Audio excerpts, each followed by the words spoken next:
5 గంటల ప్రాంతంలో గుండ్లపాడు గ్రామానికి వెళ్ళేటువంటి దారిలో బోధులపాడు వద్ద 2 వీలర్ మీద వెళ్తున్నటువంటి జవిశెట్టి వెంకటేశ్వరరావు అలియాస్ మద్దయ్య మరియు జవిశెట్టి కోటేశ్వరరావులను బ్లాక్ స్కార్పియోలో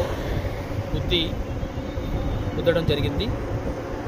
ఇందులో చనిపోయిన వారికి కోట చంద్రయ్య గారి ఒక కుటుంబానికి ఎటువంటి బంధుత్వం లేదు. మరియు ఇద్దరు కూడా టీడీపీ పార్టీకి చెందిన వారే.